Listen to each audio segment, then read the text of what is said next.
Selamat sore pemirsa, Anda sedang menyaksikan program Sumatera Utara hari ini edisi Sabtu 21 Oktober 2023. Tentunya kali ini bersama kami, saya Muhammad Azril Nasution. Dan saya Ayu Alvinia Kori. Sejumlah informasi aktual seputar Sumatera Utara telah dirangkum tim redaksi kami untuk Anda. Dan berikut Sumatera Utara hari ini selengkapnya.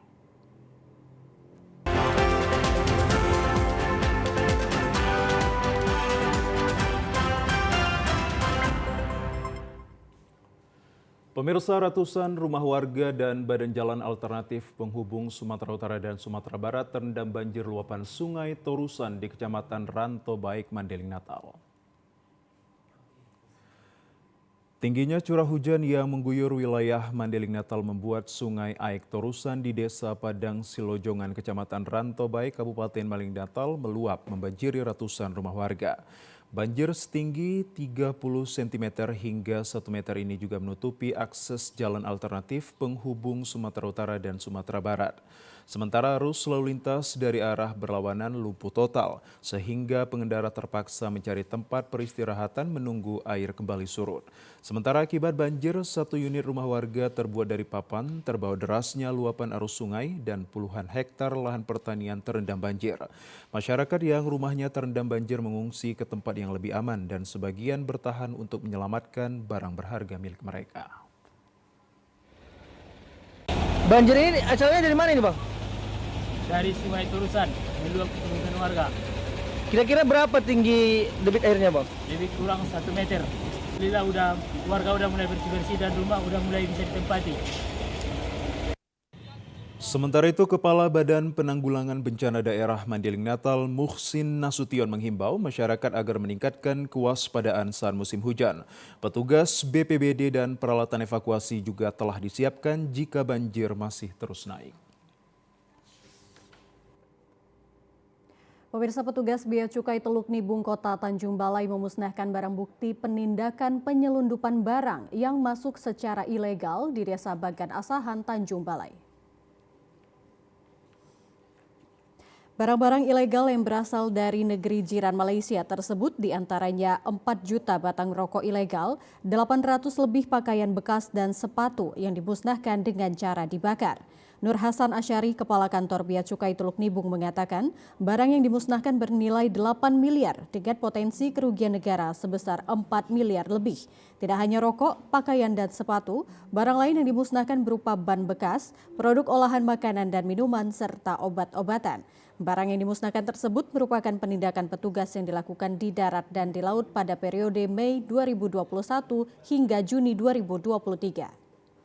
Karena kita akan melaksanakan nilai total barang 8 miliar, sedangkan potensi kerugian negara 4,6 miliar. Iya, itu periode Mei 2021 sampai dengan Juni 2023. Barangnya ada balpres tekstil, balpres sepatu, rokok, makanan dan minuman, dan obat-obatan.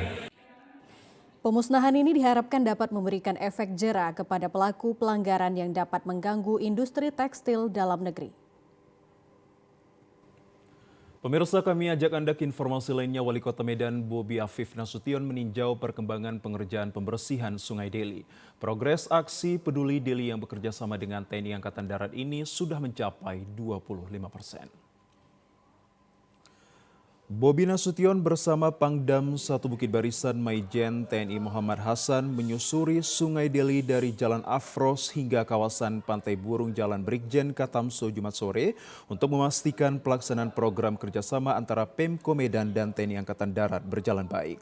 Program bersih-bersih Sungai Deli ini telah memasuki minggu ketiga dengan wilayah pekerjaan terdiri atas 4 sektor. Masing-masing sektor melakukan pekerjaan di lereng kiri dan kanan sungai. Sementara untuk capaian masing-masing sektor sepanjang 3,5 km. 4 sektor yang terbagi dalam pengerjaan ini yaitu sektor 1 meliputi Jembatan Belawan, Rumah Sakit Delima sepanjang 9,2 km.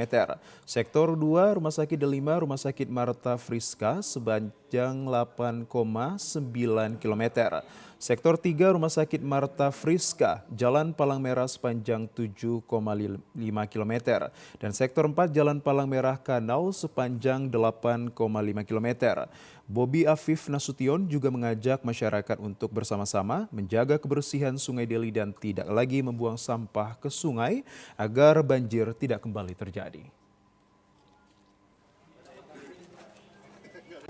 Sudah mencapai 25% pengerjaannya dari seluruh sektor yang ada, dari 34,5 ini kita bagi 4 sektor, 25%. Ini hari ini saya dari Pangdam ingin melihat, mengecek sesuai gambar kerja yang sudah ditetapkan kemarin, apakah pengerjaan di lapangan sesuai dengan apa yang sudah direncanakan, terutama itu.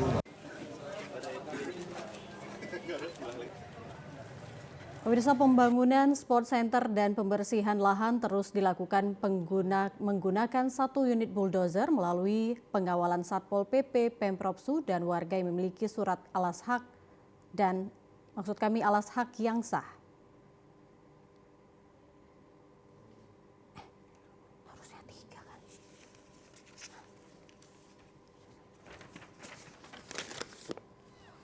Sejumlah warga yang memiliki surat alas hak di lokasi YAI akan dijadikan sport center di Jalan Arteri Banda Kuala Namu menolak untuk dilakukan penggusuran tanah ganti rugi yang jelas. Warga menghadang alat berat untuk tidak merusak rumah dan lahan pertaniannya.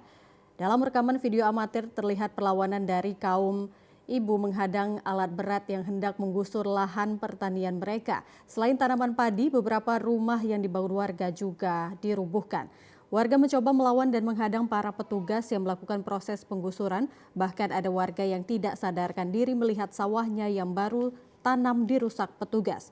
Warga geram melihat kondisi dengan membawa senjata tajam dan mengancam petugas yang hendak menggusur lahan pertaniannya. Salah seorang warga Oktoberliana Aritonang mengatakan penggusuran itu menurutnya salah sasaran karena lahan yang akan dijadikan pembangunan sport center itu berada di Desa Sena, sedangkan lahan masyarakat yang digusur berada di Desa Tumpatan, Nibung. Ya, mereka akan tetap bertahan. Karena mereka tahu dan mereka memang membangun surat bahwa itu memang Desa Tumpatan, Nibung. Dan bisa dibuktikan dengan pembayaran IPEDA mulai tahun 70 sampai tahun 97. Ini masih dibayar. Jadi yang mereka yakin itu adalah Tumpatan, Nibung. Dan kalau memang itu pun tadi proyek itu mereka tidak menghalangi, tapi dibayar. Pihak sport center harus membayar tanah mereka, karena tanah itu bukanlah wilayah Desa Sena, itu adalah Tumpatan, Nibung. Perlawanan yang dilakukan warga tidak digubris oleh Satpol PP Pemprov Sumut dan mereka tetap melakukan penggusuran menggunakan alat berat. Warga hanya bisa pasrah melihat tanaman mereka diratakan. Pemirsa, warga desa Siborboron, Kecamatan Sijama Polang, Kabupaten Humbang Hasundutan melakukan orasi damai di kantor Pengadilan Negeri Tarutung. Mereka menuding pihak Pengadilan Negeri telah salah mengeksekusi objek perkara. Dengan pengawalan dari personel Polres Taput dan TNI Kodim 0210, puluhan warga desa Siborboron melakukan aksi damai dengan membawa sejumlah spanduk dan peti mati di depan kantor Pengadilan Negeri Tarutung. Kedatangan massa dari Kabupaten Humbang Hasundutan ini terkait tuntutan atas objek perkara tanah seluas 3 hektar lebih yang terletak di Desa Siborboron, Kecamatan Sijama Polang, Kabupaten Humbang Hasundutan yang telah diputuskan oleh Majelis Hakim Pengadilan Negeri Tarutung pada September lalu. Massa pendemo minta pemutusan pengadilan tersebut dibatalkan karena objek lahan sengketa yang tercantum dalam amar putusan tingkat kasasi Mahkamah Agung berbeda dengan lokasi eksekusi. Menyikapi aksi demo puluhan warga Humbahas tersebut, Humas Pengadilan Negeri Tarutung Nugroho Situmorang kemudian menerima beberapa orang perwakilan yang didampingi personel Polres Taput. Objek perkaraannya tidak sesuai dengan apa yang ada di lapangan, di lokasi. Karena yang diputuskan itu di Desa Utabagasan. Yang harus dieksekusi sebenarnya harus juga di Desa Utabagasan, jangan di Siborboron. Karena mulai dari dulu itu Desa Siborboron, Kecamatan Unang Ganjang tidak pernah berkaitan dengan Desa Huta Bagasan. Jadi ini sangat perlu, bukan hanya sebatas perlu, sangat penting. Karena paparan Pusumanala ini paparan Pusumanala semuanya ini. Yang pemberitaan kepada pihak si Opumanotar. Sementara itu, usai diterima Humas Pengadilan Negeri Tarutung, masa yang dipimpin Koordinator Aksi Rocky Simanulang mengatakan kecewa karena tidak bisa bertemu langsung dengan Ketua Pengadilan Negeri Tarutung.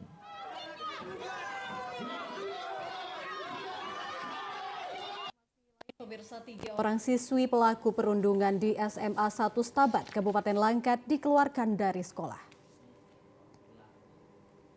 Ketiga siswa berinisial BNQ, FDM, dan MS yang masih duduk di kelas 11 jurusan IPS dikeluarkan dari sekolah berdasarkan hasil putusan rapat antara orang tua siswa, pihak sekolah, dan komite sekolah pasca ketiganya melakukan perundungan terhadap siswa lain. Keputusan ini berdasarkan permohonan dari orang tua korban dan berjanji tidak akan melanjutkan permasalahan tersebut ke jalur hukum. Sementara itu, para siswi pelaku perundungan menerima permohonan orang tua korban jika permasalahan tidak lagi diperpanjang dan berjanji tidak akan menyebarluaskan dan menghapus video yang viral di media sosial. Pelaku, korban, dan pihak sekolah menyatakan bahwa segala tuntutan yang dibuat pada hasil keputusan rapat yang berkaitan dengan peristiwa perundungan di SMA 1 Stabat dinyatakan gugur atau tidak berlaku lagi. Pernyataan ini merupakan solusi akhir yang diambil pihak sekolah setelah beberapa kali melakukan. Pihak sekolah berjanji akan membantu secara penuh proses perpindahan ketiga siswi yang melakukan perundungan. Pemirsa, Persatuan Pramuka dari SMA Negeri 1 bersama petugas Koramil 13 Panyabungan Mandailing Natal bergotong royong membersihkan tumpukan sampah yang menutupi aliran sungai Aik Mata di pusat kota Panyabungan. Kondisi sungai Aik Mata Panyabungan Mandailing Natal sangatlah memprihatinkan. Akibat banyaknya tumpukan sampah dan rumput liar yang menutupi dasar sungai. Puluhan pelajar dari SMA Negeri 1 Panyabungan bersama personel TNI dari Koramil 13 Panyabungan ikut membersihkan sampah yang menutupi aliran sungai tersebut. Mereka berupaya mengangkat sampah yang didominasi sampah plastik dan sampah rumah tangga maupun rumput liar. Para pelajar ini pun menghimbau agar warga jangan lagi membuang sampah sembarangan ke dasar sungai karena dapat mencemari sungai yang menjadi sumber penghidupan bagi ratusan hektar lahan pertanian milik warga. Tindakan ini berguna untuk membersihkan lingkungan masyarakat lah, terutama di Kecamatan Kayujati, Panyabungan, di daerah Pasar Lama, dan di Aik Mata ini beserta membersihkan lingkungan masjid. Sungai Aik Mata dan lingkungan masjid kami harap sebesar-besarnya di Panyabungan Pasar Lama ini kepada masyarakat untuk tidak membuang sampah sembarangan di daerah yang sudah kami bersihkan, karena dampak dari sampah itu sangat buruk bagi masyarakat maupun di lingkungan masyarakat. Sampah yang diangkut para pelajar dan personil Koramil 13 Panyabungan ini diperkirakan mencapai puluhan ton. Untuk mengoptimalkan kondisi sungai menjadi bersih dan asri, dibutuhkan waktu yang lama dengan melibatkan orang banyak. Karena lumpur dan sampah menumpuk di bendungan dan tidak adanya normalisasi sungai. Pemirsa, kami akan segera kembali dengan informasi mengenai pilihan rakyat. Tetaplah bersama kami akan segera kembali untuk Anda.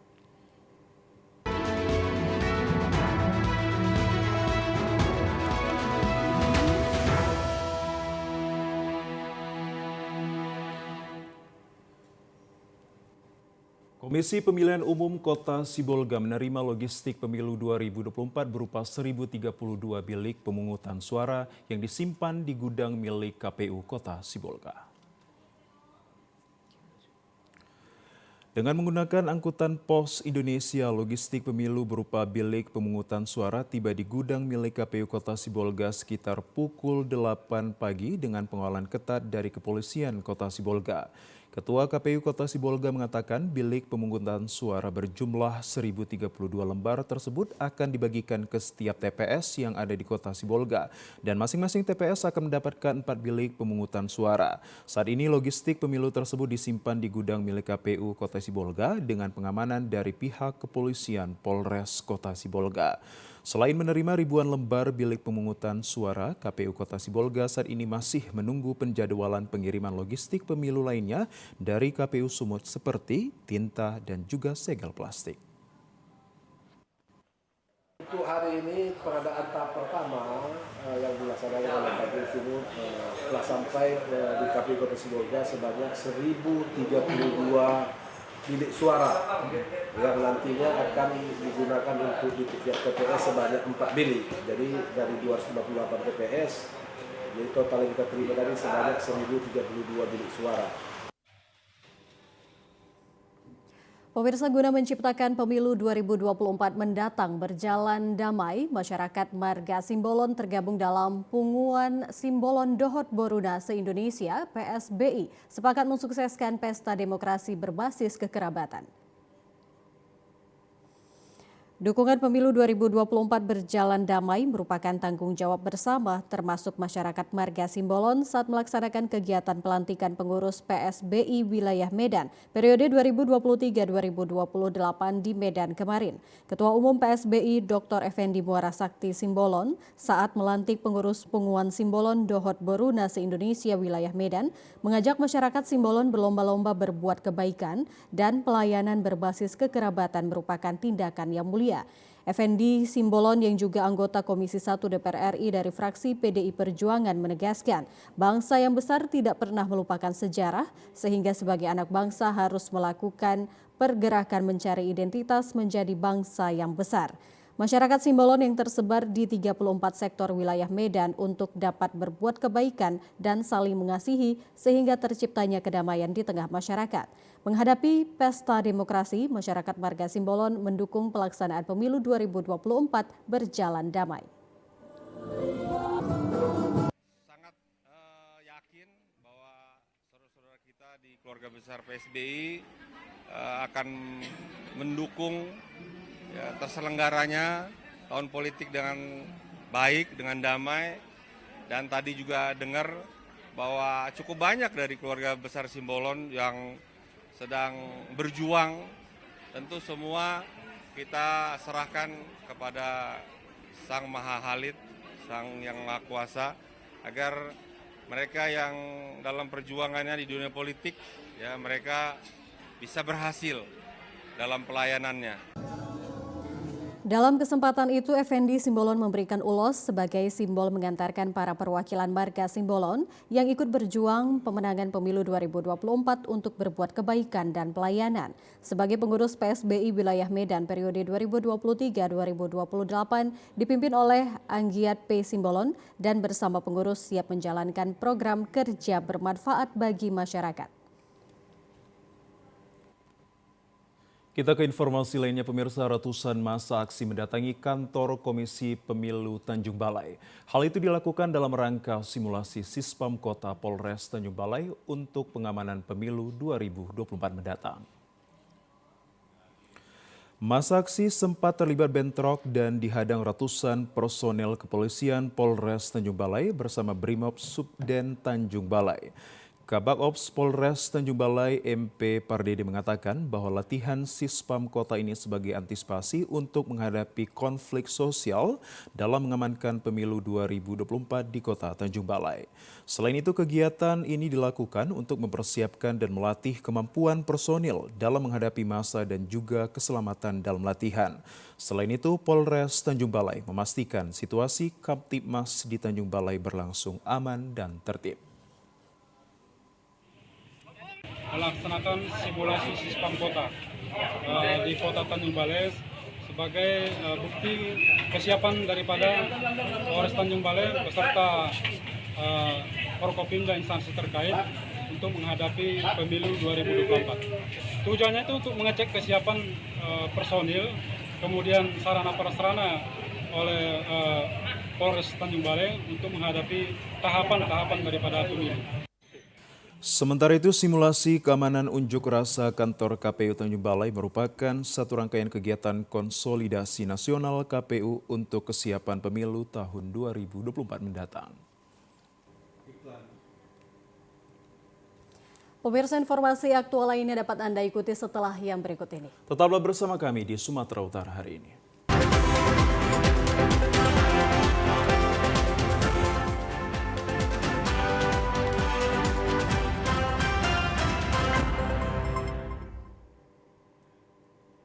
Terima kasih Anda kembali bersama kami.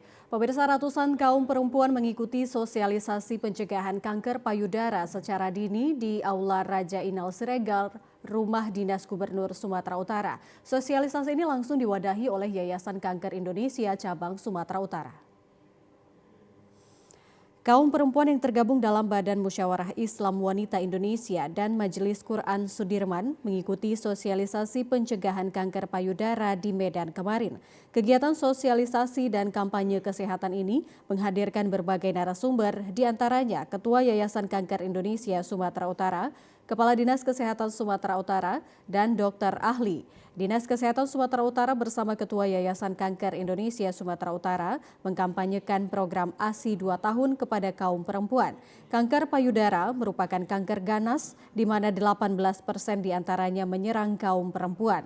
Faktor risiko yang sangat tinggi terkena kanker payudara diantaranya mengkonsumsi alkohol, makanan berlemak, obesitas, jarang olahraga, tidak punya anak, dan tidak menyusui. Ketua Yayasan Kanker Indonesia Sumatera Utara, Nyonya Nawal Edi Rahmayadi, menghimbau kaum perempuan untuk mencegah secara dini kanker payudara.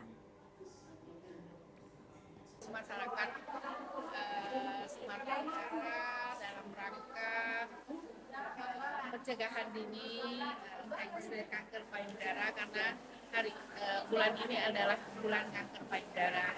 Saya berharap ibu-ibu yang merasa gejala tidak baik di dalam tubuhnya, mari cepat-cepat memeriksakan diri ke rumah sakit karena kanker bisa diobati. Pemirsa, narkoba merupakan ancaman serius yang terus-menerus mengganggu tatanan masyarakat, merusak potensi generasi muda dan menghancurkan keluarga. Berdasarkan data deteksi dini atau tes urin, Sumatera Utara mengalami peningkatan temuan identifikasi positif narkoba dari 237 orang pada tahun 2021 menjadi 252 orang pada 2022. Data tindak kasus pidana juga mengalami peningkatan sebanyak 521 kasus, yaitu dari 6.832 kasus menjadi 7.353 kasus. Adapun jumlah pengguna narkoba di Sumatera Utara selama setahun terakhir tercatat sebanyak 1,5 juta orang atau 10% dari jumlah penduduk. Saat ini penyalahgunaan narkoba tidak hanya terjadi di lingkungan masyarakat, namun juga telah masuk melalui sekolah-sekolah sehingga berdampak buruk terhadap mental dan perilaku para siswa. Salah satu upaya untuk memberantas penyalahgunaan narkoba di kalangan pelajar diantaranya dengan membentuk Satuan Tugas Sekolah Bersih Narkoba atau Bersinar yang pengukuhannya dilakukan penjabat Gubernur Sumatera Utara Hasanuddin kemarin sekaligus sosialisasi narkoba di Auditorium Politeknik Wilmar Bisnis Indonesia, Medan. Penjabat Gubernur Sumatera Utara Hasanuddin mengatakan, Satuan Tugas Sekolah Bersih Narkoba yang dikukuhkan ini diharapkan menjadi garda terdepan dalam upaya memastikan bahwa sekolah-sekolah di wilayahnya menjadi lingkungan yang bersih dan bebas dari narkoba. Sebagaimana yang saya sampaikan tadi, bahwa kita upaya untuk pencegahan secara dini dimulai dari diri sendiri, dari keluarga, dari lingkungan sekolah, dan kita semua. Mengapa ini diambil? Kita lihat dari data-data tadi yang saya sampaikan secara nasional bahwa kita di Provinsi Sumatera Utara ini boleh dikatakan data yang menunjukkan hampir 10% dari penduduk kita terpapar narkoba. Oleh karena itu, ini merupakan langkah keprihatinan kita, salah satu upaya untuk mencegah, memberantas terdampak peredaran narkoba di lingkungan masyarakat. Secara khusus kita awali dari lingkungan sekolah, karena lingkungan sekolah ini adalah dampaknya kepada anak-anak generasi muda kita yang merupakan harapan bangsa kita. Kepala Dinas Pendidikan Sumatera Utara Asren Nasution menegaskan dukungan dari berbagai pihak termasuk guru, orang tua, siswa, serta anggota satuan tugas sangat diperlukan untuk menyebarkan informasi mengenai bahaya dan dampak buruk narkoba. Agar pencegahan narkoba di sekolah itu merupakan prestasi. Jadi bukan hanya tugas-tugas biasa, karena kita sudah perang menghadapi narkoba. Jadi jika sekolahnya bersih dari narkoba, berarti dia menang dalam peperangan. Itu lebih hebat. Selama hari ini kan kita prestasi itu sama dengan akademik. Sekarang tidak. Kita tambah lagi beban satu, yakni bebas dari narkoba setiap sekolah. Oh itu justru tadi. Maka yang sampaikan Bapak Gubernur tadi tidak hanya lembaga pendidikan, tapi semua kita tanpa kecuali. Ini perlu membangun kesadaran bersama terhadap penanggulangan penyalahgunaan narkoba. Sosialisasi dan pengukuhan satuan tugas sekolah bersih narkoba yang digagas oleh Dinas Pendidikan Provinsi Sumatera Utara ini menghadirkan narasumber Sekjen Gerakan Anti Narkoba Indonesia, Dr. Zulkarnain Nasution, serta dihadiri sekitar 2.000 siswa SMA SMK sekota Medan dan Deli Serdang, guru, pengawas, kepala sekolah, serta tokoh agama.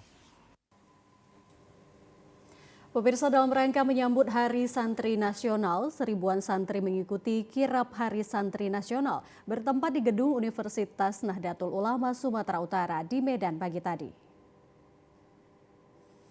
Peringatan Hari Santri Nasional dirayakan di Universitas Nahdlatul Ulama Jalan Gaperta Medan pagi tadi. Kegiatan kirap dalam rangka Hari Santri Nasional ini dirayakan dengan beragam kegiatan seperti sarung fashion, parade sholawat, ceramah singkat dan karnaval Hari Santri dan pertandingan futsal. Rektor UNUSU Dr. Ibnu Affan mengatakan kegiatan kirap Hari Santri Nasional yang dirangkai hari lahir UNUSU ke-8 tahun ini sebagai bentuk penghargaan dan ajang memperkuat silaturahmi para santri dan ulama kirap santri di bawah Nahdlatul Ulama. Hal yang sangat penting untuk mengenang perjuangan Hadratus Syekh Kiai Haji Hashim Asy'ari dan para kiai pada resolusi jihad pada 1945. Lewat momentum ini, masyarakat harus diberi pemahaman terus-menerus mengenai konsep kebangsaan yang digaungkan Nahdlatul Ulama. Semangat jihad harus nantiasa digelorakan dalam berbagai aspek. Kedepan, resolusi jihad harus bertransformasi ke dalam setiap aspek kehidupan. Jihad bukan lagi soal melawan penjajah Belanda ataupun Jepang, sebaliknya jihad terberat di masa mendatang adalah melawan hawa nafsu. Semangat jihad ini harus ditanamkan kepada generasi penerus guna menyongsong Indonesia emas pada 2045 mendatang. Masyarakat sangat butuh penguatan mental dan spiritual agar nilai-nilai kebersamaan tetap terjaga dan tidak mudah dipecah belah. Tentunya kita berharap di pelaksanaan Hari Santri ini bisa semakin menguatkan dan mengokohkan perjuangan kita dalam rangka untuk mengisi kemerdekaan ini, yaitu dengan belajar. Kita berharap kawan-kawan, adik-adik kami di santri ini semakin belajar, ya semakin memperkuat kemampuan daripada masing-masing untuk bisa membangun negeri ini. Saran kita tentunya peringatan ini bisa terus berjalan setiap tahunnya, dan setiap tahunnya kita upayakan untuk melakukan peningkatan kegiatannya. Jadi bisa momen-momen seperti ini bisa berlangsung dengan baik ke depannya.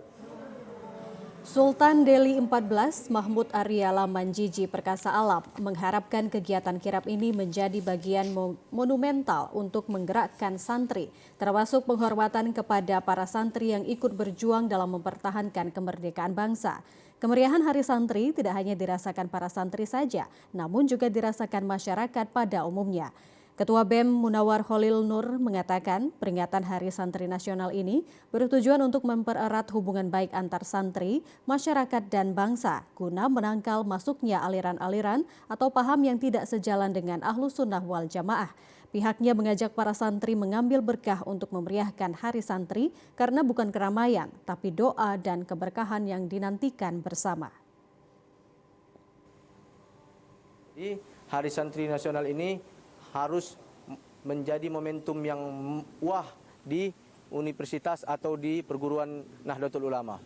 Untuk di momentum Hari Santri Nasional ini, dan kebetulan juga di bulan ini juga hari lahir Universitas Nahdlatul Ulama, pesan saya semoga kita semua semakin semangat untuk menjalani apa-apa yang menjadi hari-hari nasional di dalam universitas atau Nahdlatul Ulama itu sendiri. Pemirsa, masyarakat Mandailing Natal yang tergabung dalam Forum Ukhuwah Islamiyah menggalang dana untuk kaum muslim Palestina. Aksi ini sebagai bentuk kepedulian dan simpati terhadap warga Palestina yang menjadi korban agresi Zionis Israel. Aksi penggalangan dana yang dilaksanakan di pusat kota Penyambungan Kabupaten Mandailing Natal disambut antusias oleh masyarakat yang melintas. Bahkan warga yang melewati jalan tersebut turut menyuarakan semangat kepada Forum Ukhuwah Islamiyah yang setia menunggu donasi dari masyarakat. Donasi yang dikumpulkan selama 4 hari ini akan diserahkan ke salah satu lembaga sosial dan kemanusiaan yang bertujuan untuk dana layanan kesehatan medis bagi korban konflik dan kerusuhan di Palestina. Forum Ukhuwah Islamiyah akan melaksanakan sholat gaib serta pawai di sepanjang jalan protokol Penyambungan untuk menyuarakan kemerdekaan Palestina. Untuk pengumpulan donasi bantuan kita kepada saudara-saudara kita di Palestina yang kita sama-sama sudah tahu saat ini hingga hari ini masih terus berkonflik dengan Israel. Jadi kita sebagai umat Islam yang peduli kepada sesama, terlebih-lebih kita satu agama, seakidah, jadi itu perintah di agama kita Islam untuk saling membantu. Andai saja kita tidak peduli kepada saudara kita yang sedang tersakiti, bisa saja seperti kurang lebihnya kata Rasul, siapa yang tidak peduli persoalan atau saudaranya yang tersakiti, maka dia bukan dari golongan kami, kira-kira begitu. Untuk meningkatkan pelayanan kepada masyarakat, Dinas Kependudukan dan Pencatatan Sipil Kabupaten Labuhan Batu Utara mendatangi sekolah menengah atas dan kejuruan untuk memberikan layanan perekaman IKTP pada pemilih pemula. Perekaman IKTP di SMA se-Kabupaten Labura diberikan bagi 200 siswa kelas 11 dan 12 yang telah berusia 17 tahun. Salah satunya adalah SMA swasta Kesuma Bangsa Londut, Kecamatan Kuala Hulu. Selain membantu mempermudah siswa berusia wajib untuk mendapatkan KTP elektronik, layanan ini juga sangat berguna bagi para siswa untuk mengurus identitas pribadi mereka.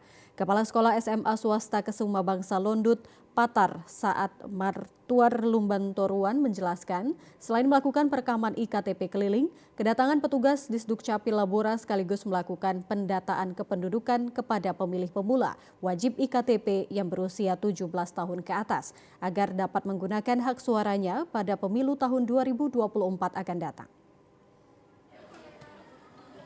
Tujuannya adalah untuk siswa-siswa yang berumur 17 tahun harus mempunyai KTP untuk pendataan bagi siswa-siswa dalam pemilu 2024.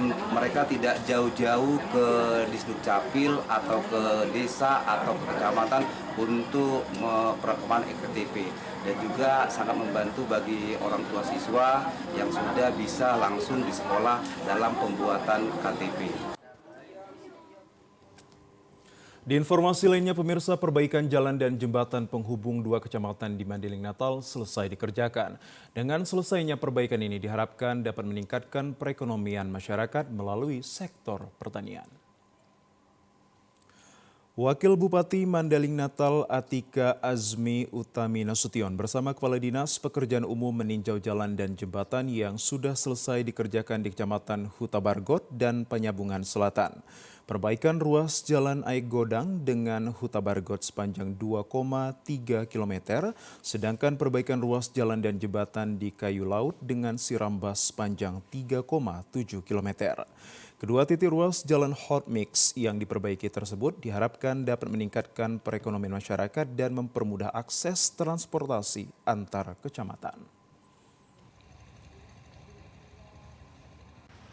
Alhamdulillah, ini merupakan konektivitas yang sangat diharapkan masyarakat perbaikannya dan sudah selesai, bersumber dari dana DAF dan dari dana DAU.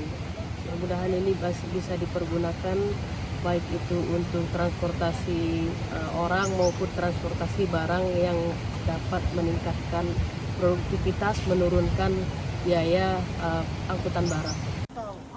Sementara itu, setelah selesainya perbaikan akses jalan penghubung antar kecamatan ini, maka transportasi menuju sentra produksi pertanian di 2 kecamatan berjalan dengan lancar dan juga aman.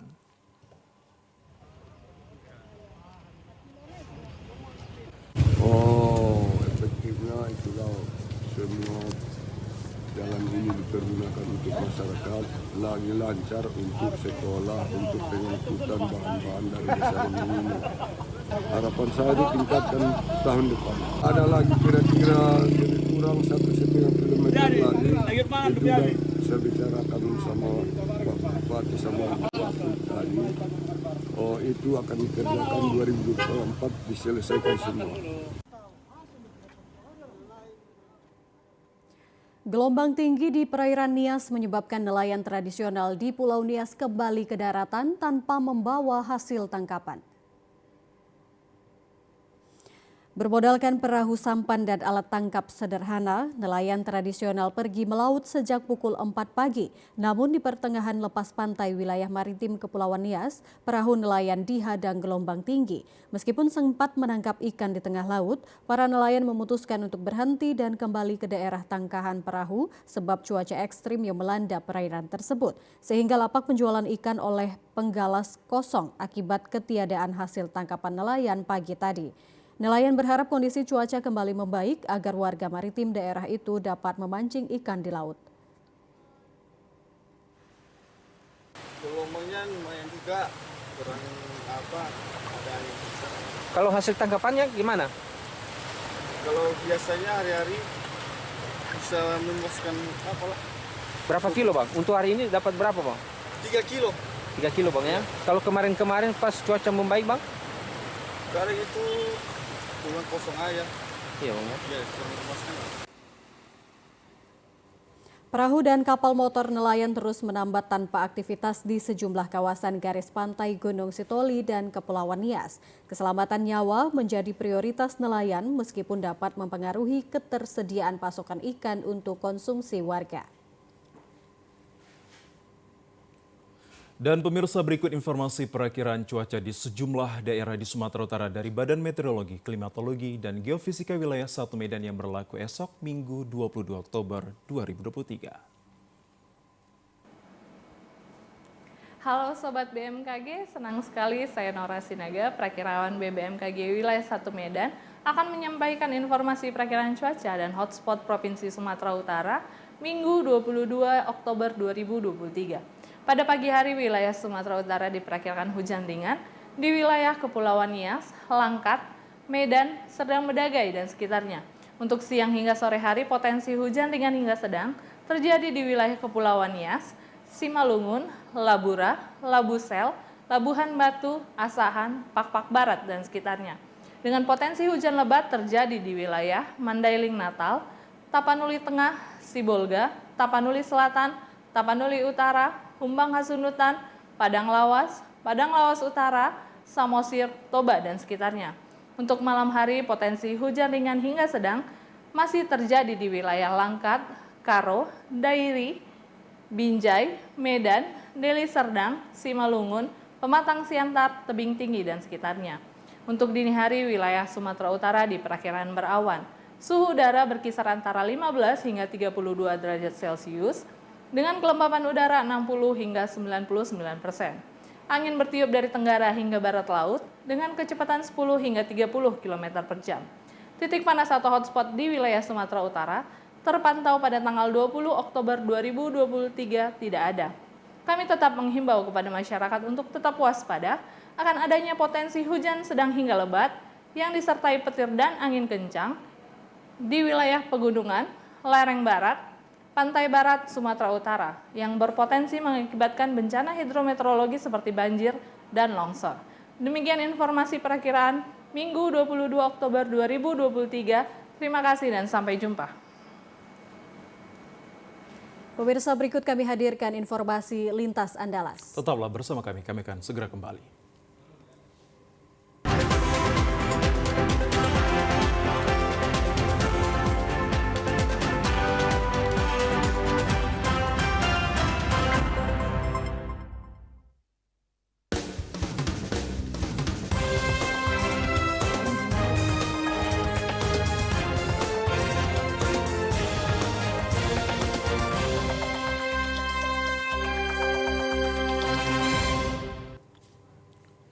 Ya, pemirsa, lahan perkebunan seluas 70 hektar di Kecamatan Pugung, Tanggamagus ludes terbakar. Pemerintah daerah setempat menaikkan status karhutlah menjadi waspada darurat bencana. Lahan perkebunan milik warga dan perusahaan PT Surya Lampung terbakar. Perkebunan yang terdiri dari tanaman sengon, kakao, jambon, karet, dan tanaman minyak kayu putih ludes dilalap si jago merah. Api mulai muncul dan membesar pada Rabu malam pukul 23:30 waktu Indonesia Barat di wilayah Pekon Gunung Kasih dan menyebar ke dua pekon tetangga, yaitu Pekon Banjar Agung Ilir dan Pekon Gunung 3 Kecamatan Pugung, Tanggamus. Kebakaran lahan berlangsung selama 14 jam hingga Kamis siang dengan dampak luas kebakaran mencapai 70 hektar.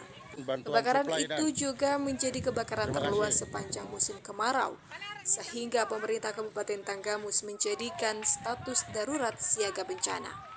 Pemerintah setempat dan TNI Polri bersama warga setempat berupaya melakukan pemadaman api dengan alat seadanya di beberapa sumber api yang jaraknya cukup jauh dan medan yang sulit dilalui kendaraan pemadam. Para petugas mendirikan posko pantau di Kelurahan Gunung Kasih untuk melakukan monitoring lokasi titik api serta terdampak kebakaran untuk memastikan api tidak muncul kembali. Dan kepolisian beserta pemadam kebakaran melaksanakan kegiatan pemadaman. Hal ini kita lakukan agar titik api yang sudah ada tidak kembali menyebar. Alhamdulillah dengan pelaksanaan tadi sampai dengan sekitar pukul 13.30 api sudah mulai bisa dipadamkan, dan saat ini masyarakat dan jajaran dari Kepolisian Polres serta TNI dan aparatur pemerintahan daerah dan pemerintahan mulai dari kecamatan sampai dengan desa masih berada di lokasi untuk terus melakukan pemantauan dan pencegahan terhadap penyebaran titik-titik api di lokasi yang ada. Masyarakat diminta waspada dan melaporkan bila terdapat titik kepulan asap atau titik api yang dapat berpotensi memicu terjadinya kebakaran. Hingga kini kepolisian belum dapat memastikan dugaan penyebab kebakaran yang menghanguskan 70 hektar lahan tersebut. Abid TVRI Lampung melaporkan. Pemirsa, hingga kini polisi masih kesulitan mengungkap penyebab kebakaran hutan dan lahan di Prabu Mulih. Minimnya petunjuk di lokasi kebakaran menjadi kendala polisi dalam penyelidikan. Menurut Direktur Binmas Polda Sumsel, Kombes Pol Sofyan Hidayat, satu perusahaan yang ditetapkan tersangka berada di Kabupaten Musi Banyuasin. Penetapan tersangka terhadap pihak korporasi tersebut karena dianggap lalai dalam mitigasi pencegahan sehingga menyebabkan kebakaran lahan. Selain perusahaan tersebut, polisi juga masih melakukan penyelidikan terhadap pihak korporasi perusahaan yang sudah pilot di Kabupaten Oki. Hingga saat ini di area tersebut masih terjadi kebakaran lahan yang menyebabkan kabut asap pekat menyelimuti kota Palembang yang membuat kualitas udara memburuk dalam beberapa pekan terakhir. Sedangkan untuk 50 orang dari pihak individu, polisi sudah menetapkan tersangka dan melakukan penahanan. Mereka sengaja membakar lahan dengan cara dibakar. Kebakaran ini memang ada pihak-pihak yang sengaja. Kami telah melakukan membuat laporan polisi sebanyak 50, di mana ada 80 tersangka yang telah kita 51 tersangka yang telah dilakukan proses penyelidikan. Dan juga kami juga telah melakukan preventif dan penegakan hukum. Kalau kami apa sih? Dari masyarakat juga ada, dan ada satu perusahaan yang telah dilakukan. Ya, mereka pembakaran itu membuka lahan dengan cara yang singkat dan mudah. Mereka yang diproses secara hukum pun kini terancam hukuman 10 tahun penjara dan denda minimal 10 miliar rupiah. Romiko, TVRI Sumatera Selatan melaporkan. Pemirsa, kami ajak Anda ke informasi lainnya. Kejaksaan Tinggi Sumatera Selatan menerima 25 surat perintah dimulainya penyidikan atau SPDP kasus kebakaran hutan dan lahan di wilayah Sumatera Selatan. Dari total 25 laporan SPDP yang diterima, sebagian besar terduga pelaku pembakaran hutan dan lahan merupakan perseorangan atau non-korporasi. Surat perintah dimulainya penyidikan kasus kebakaran hutan dan lahan di wilayah hukum Kejaksaan Tinggi Sumsel mengalami peningkatan. Hingga pertengahan bulan Oktober 2023, Kejaksaan Tinggi Sumatera Selatan telah menerima 25 laporan SPDP dari Kejaksaan Tinggi Kabupaten Kota di wilayah hukum Kejati Sumsel. Dari total 25 SPDP yang diterima Kejati Sumsel, 1 perkara sudah dieksekusi dan sisanya masih tahap 1 dan 2 serta tahap penuntutan. Sebagian besar perkara yang diterima Kejati Sumsel dengan terduga pelaku pembakaran hutan perorangan atau non-korporasi. Para terduga pelaku pembakaran hutan itu dijerat pasal 108 Junto, pasal 56 Undang-Undang Perkebunan dengan pidana paling lama 10 tahun dan denda paling banyak 10 miliar rupiah. Menurut keterangan Kasipenkum Kejati Sumsel, SPDP tersebut tidak menutup kemungkinan bakal bertambah, mengingat kasus karhutlah saat ini masih terus terjadi di tiap-tiap kabupaten kota di Sumatera Selatan. Jadi untuk SPDP itu untuk per bulan ini 2, kemudian sudah tahap 1 ada 18 perkara, untuk tahap 2 ada 1 perkara, pelimpahan untuk yang terbarunya belum ada, tuntutan sudah 3, kemudian eksekusi 1. Jadi total semua 25. Dari kesemuanya ini masih perorangan ya, belum ada korporasi. Kasipenkum menghimbau agar warga tidak melakukan pembakaran hutan karena dapat merugikan diri sendiri. Jeffrey Aliansah, Tim Liputan TVRI Sumsel melaporkan. Dengan menerapkan metode mulsa tanpa pengolahan tanah pada pertanian, petani Kampung Putra Buyut, Kecamatan Gunung Sugih, menghasilkan produksi jagung melimpah meski dalam kondisi kemarau panjang.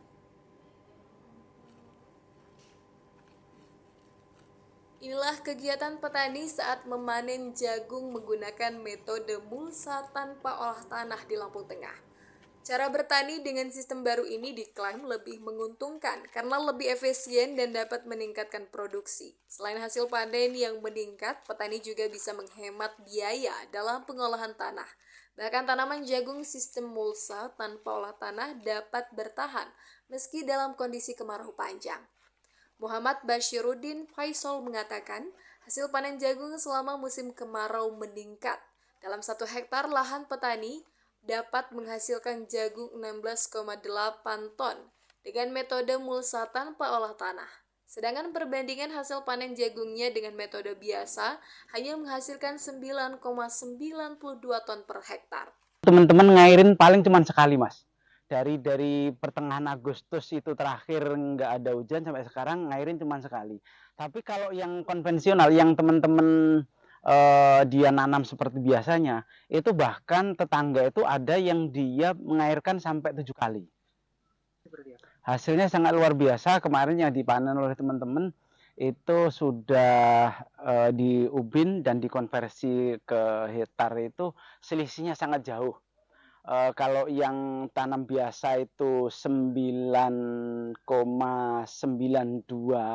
kilogram atau 9 ton,92 kilogram, yang pakai MTOT itu 12 ton,2. Angga TVRI Lampung melaporkan.